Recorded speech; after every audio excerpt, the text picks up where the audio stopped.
Good morning, this is Brent Gregory with another in the series of the basic accounting videos, helping you to understand the basic principles of accounting. And today we're going to address in overview the issue of depreciation. So by the end of this video, hopefully you'll understand what depreciation is and have some sense of how it's calculated.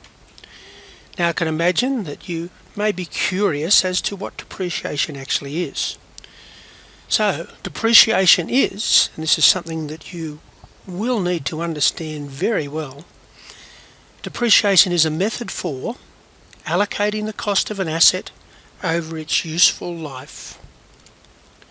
Now I may mention this to you again, but depreciation is a method for the allocating of the cost of an asset over its useful life. But before we start, let's think about some of the key principles that are related to depreciation. And understanding these principles will help you have a good appreciation of how accounting fits together. We'll look at three principles now: the period concept, the cost concept, and the matching principle.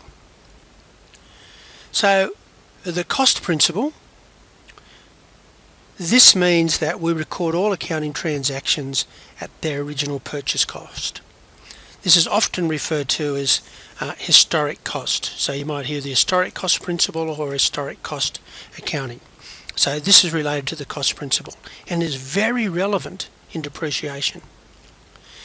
The period concept defines the period for which our accounting data is collected and recorded and reported. Now typically this is going to be a year. And the matching principle really says that we need to match our expenses to the revenues that they help us produce. In other words, we match our inputs to our outputs. So this brings us back to depreciation. Depreciation is a method for allocating the cost of an asset over its useful life. And there's a few things you'll see here related to those principles. There's the cost principle, so allocating the cost of an asset over its useful life, which is about the matching principle, and the period concept. So what periods do we have and how do we match the cost to the period?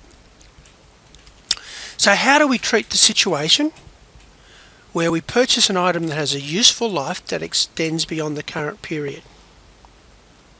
I.e., we buy a motor vehicle, we think it's going to last for 5 years.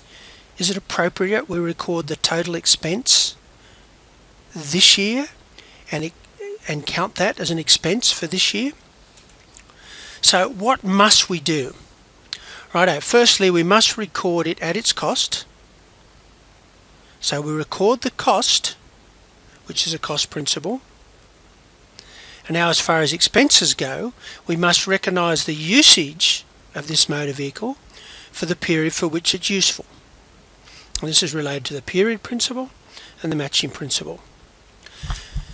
So let's consider three items that we do need to record: the original cost, the usage of the item in each accounting period, and this we refer to the depreciation expense, and then the total of all the usages since purchase. That's accumulated depreciation.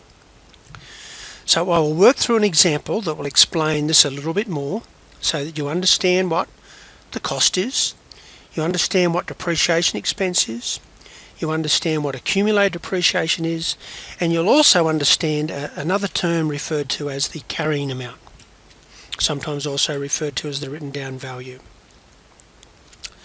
So depreciation. Depreciation is the allocation of a non-current asset's cost over its useful life. Depreciation matches the cost to the revenue that it helps produce, the matching principle. So as a reminder, because this is something that you must know, depreciation, it's a method for allocating the cost of an asset over its useful life. Remember, this incorporates the cost principle, the matching principle, and the period principle. It is also important to appreciate that depreciation expense is an estimation. many things in accounting are estimations. And so looking at depreciation, we learn a lot about other areas of accounting. So how do we estimate this cost? How do we estimate how much of the expense we allocate each year? So let's look at some things we will need to know or to estimate to do this. So we need to know the cost, and that's clear, the original cost, the historic cost. We need to estimate the value of our asset at the end of the period. We refer to this as the residual value. And from this, we calculate the depreciable amount. The depreciable amount is the cost less the residual value. And we probably need to have estimated this a little bit earlier, what is the useful life of this particular asset? And we will find that later we also need to understand the pattern of use. And this will help us determine which depreciation method we use. And we will look at this in more detail in a later video. So to make these issues more concrete, let's look at a particular example. So let's assume that you purchase an asset, in this case a motor vehicle, for $20,000. You believe it will be useful for 5 years, so it has a useful life of 5 years. And in 5 years you believe you'll be able to sell it for $5,000. So one thing you'll notice here, that two of these three items are estimates. We know the actual purchase price, but we estimate how long the vehicle will last for and what it'll be worth at the end of that period. So this means that you estimate the asset will depreciate for $15,000 over the 5 years you have it. And this $15,000 we refer to as the depreciable amount. So that will be the cost over the 5 years. Well, that will be the expense over 5 years. We've got their cost, but that will be the expense. The depreciation expense over the 5 years will be $15,000. So how do we allocate this expense each year? So our original cost, how do we allocate that cost each year?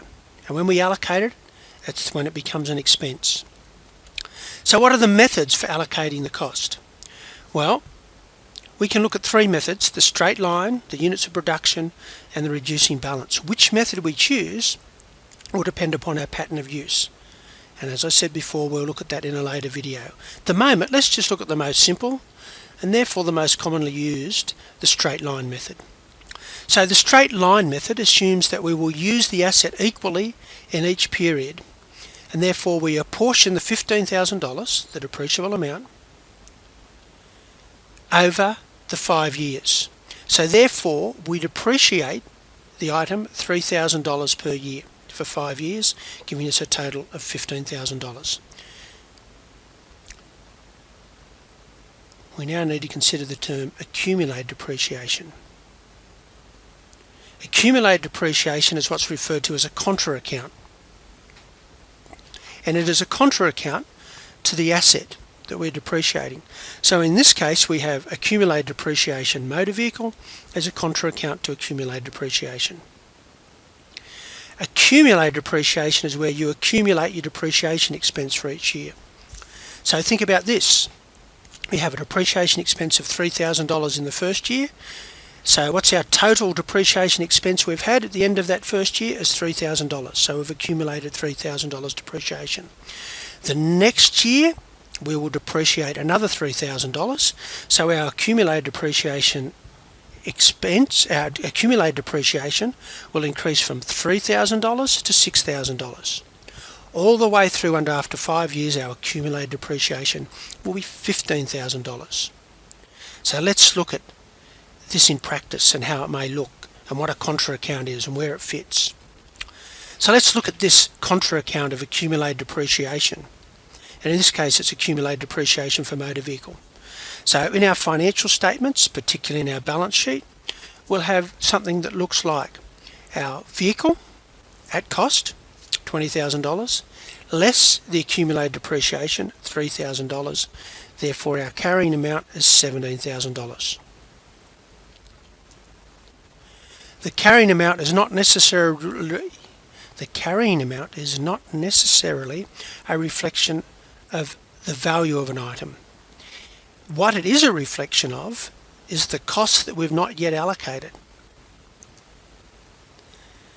So before we look at this again in more detail, a reminder that depreciation is a method for allocating the cost of an asset over its useful life. So let's look at how we bring the cost of this asset to account. So we've had $3,000 depreciation expense. We debit our expense account, depreciation, debit depreciation expense $3,000, credit accumulated depreciation $3,000, and our note has been the depreciation expense for the period on the vehicle. Let's have a look at depreciation in year 2. It will be exactly the same journal entries because it's straight line. It's the same depreciation each year. Depreciation expense $3,000, accumulated depreciation $3,000. But it will look a little different in our balance sheet. We'll still have vehicle at cost $20,000, but now we will have accumulated depreciation of $6,000, giving us a carrying amount of $14,000, which is the $20,000 minus the $6,000. And I guess you can guess year 3 would be vehicle at cost $20,000 less accumulated depreciation $9,000 equals carrying amount of $11,000. Year 4 would be vehicle at cost $20,000 less accumulated depreciation $12,000 equals carrying amount of $8,000. Until we got through to year 5, which would be vehicle at cost $20,000 less accumulated depreciation $15,000, giving carrying amount $5,000. And that's what we expected to end up, because we expected that's what our residual value would be. Now let's look at this in summary. Depreciation is a method for allocating the cost of an asset over its useful life. We accumulate all of the depreciation expenses into an account called accumulated depreciation. And accumulated depreciation is a contra account to the asset. In our example, the asset account was motor vehicle. The motor vehicle account, or the asset account, is always recorded as its cost. Remember, we had cost, $20,000 less accumulated depreciation equals carrying amount. And the carrying amount of the asset is the cost less the accumulated depreciation. So, in order to estimate our depreciation expense, we need to know or to estimate the following things: the original cost, the residual value, the depreciable amount, which is the cost less the residual value. We need to know the useful life, and then we need to understand the usage pattern so we can decide upon which depreciation method to use. And we've looked at the straight line method. We will look at that again, and also the units of production method, the units of production method and the reducing balance method. By the way, before I finished, did you know that depreciation is a method for allocating the cost of an asset over its useful life? Talk with you soon.